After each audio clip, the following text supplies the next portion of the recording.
ಯಾವ ಬಿಲ್ಲು ಕೂಡ ಬದಲಾವಣೆ ಮಾಡ್ಲಿಕ್ಕೆ ಸಾಧ್ಯ ಇಲ್ಲ. ಇನ್ನು 2 ತಿಂಗಳಷ್ಟೇ, ಜೂನ್ವರೆಗೆ ಅಪ್ಪರ್ ಹೌಸಲ್ಲಿ ಕಾಂಗ್ರೆಸ್ ಸರ್ಕಾರ ಅಧಿಕಾರಿಯಿಂದ ಮೆಜಾರಿಟಿ ಬರ್ತದೆ.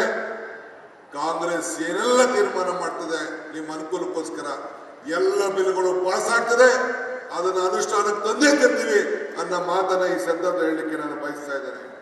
ನೆಲಮಂಗಲ ಕ್ಷೇತ್ರ ಬೆಂಗಳೂರಿನ ಹೆಬ್ಬಾಗಿಲು.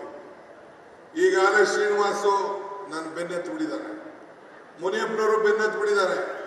ಮೆಟ್ರೋ ಬೇಕು ಇಲ್ಲಿ ಗಂಟ ಅಂತ, ಮೆಟ್ರೋ ತರಲೇಬೇಕು ಅಂತ ಬೆನ್ನೆತ್ತು ಬಿಡಿದ್ದಾರೆ. ಕಾವೇರಿ ನೀರು ಬೇಕು ಅಂತೇಳಿ ಈಗಾಗಲೇ DPR ಮಾಡಲಿಕ್ಕೆ ನಾನು ಸಿದ್ಧತೆ ಮಾಡ್ಕೊಳ್ತಾ ಇದ್ದೇನೆ. ಆದ್ರಿಂದ ನಿಮ್ಗೆ ನಾನು ಕೇಳೋದಿಷ್ಟೇ, ನಿಮ್ಮ ಆಸ್ತಿ ಪಾಸ್ತಿಗಳನ್ನ ಮಾರ್ಕೊಳಕ್ ಹೋಗ್ಬೇಡಿ. ಈಗ ಶಿವರಾಮ್ ಕಾರಂತ್ ಲೇಔಟ್ ಆಯ್ತು, ಮುಂದಕ್ಕೆ ಈಗ ಪೆರಿಫೆರಲ್ ರಿಂಗ್ ರೋಡ್ ಬೇರೆ ನಿಮ್ಮ ಬರ್ತದೆ, ಮಾರ್ಕೊಳಕ್ ಹೋಗ್ಬೇಡಿ. ಸರ್ಕಾರ 40% ನಿಮ್ಗೆ ಕೊಟ್ಟರು ಕೂಡ ಕೋಟ್ಯಾಂತರ ರೂಪಾಯಿ ಹಣ ನಿಮ್ಗೆ ಸಿಗ್ತದೆ. ಈ ಚಿಲ್ಲರೆ ಪಲ್ಲೆಗೋಸ್ಕರ ಮಾರ್ಕೊಳಕ್ ಹೋಗ್ಬೇಡಿ. ನಾವು ಈ ಬೆಂಗಳೂರಿಗೋಸ್ಕರ ಇದು ಹೆಬ್ಬಾಗಿಲು, ನಿಮ್ಗೆ ನೀರು, ನಿಮ್ಗೆ ವಿದ್ಯುತ್ ಶಕ್ತಿ, ನಿಮ್ಗೆ ಉದ್ಯೋಗ, ಎಲ್ಲದಕ್ಕೂ ಕೂಡ ನಾವು ಕಾರ್ಯಕ್ರಮಗಳನ್ನು ರೂಪಿಸುವಂತ ಕೆಲಸವನ್ನು ನಾವು ಮಾಡ್ತೇವೆ.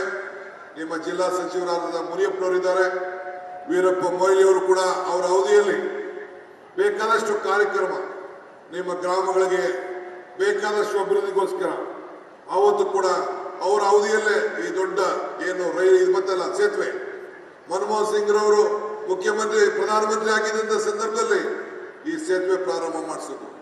ದೇವನಹಳ್ಳಿ ಸೇತುವೆ ಕೂಡ ಆಗಿ ಪ್ರಾರಂಭ ಆಯ್ತು. ಕೋಲಾರದ ಏನು ಡಬಲ್ ರೋಡ್ ಕೂಡ ಆಗಿ ಪ್ರಾರಂಭ ಆಯ್ತು. ನಮ್ಮ ಹೊಸೂರು ರಸ್ತೆ ಕೂಡ ಮೇನ್ ಸೇತುವೆ ಪ್ರಾರಂಭ ಆಯ್ತು. ಇಂಥದ್ದು ಯಾವ್ದಾದ್ರು ಒಂದು ಬಿಜೆಪಿ ಆಳ್ತ ನಡೀತಾ? ಓಲೆ ಮನೆ NDA ಆಳ್ತ 10 ವರ್ಷ ಇದ್ರಲ್ಲ, ಆಗೇನಾದ್ರು ನಡೀತಾ? ಇಂಥದ್ದು ಏನಾರು ಅಭಿವೃದ್ಧಿ ಆಗಿತ್ತು ಅಂದ್ರೆ, ಜನರ ಬದುಕಿನಲ್ಲಿ ಬದಲಾವಣೆ ಆಯ್ತು ಅಂದ್ರೆ, ಸಂಪರ್ಕ, ವಿದ್ಯುತ್ ಶಕ್ತಿ, ಉದ್ಯೋಗ, ಹಣ, ವಹಿವಟ್ಟು, ನಿಮ್ಗೆ ಆರ್ಥಿಕವಾದಂತ ಶಕ್ತಿ, ಇಂಥ ಗ್ಯಾರಂಟಿಗಳು ಯಾವ್ದಾದ್ರು ಕೊಟ್ಟಿತ್ತು ಅಂದ್ರೆ ಕಾಂಗ್ರೆಸ್ ಸರ್ಕಾರ ಮಾತ್ರ.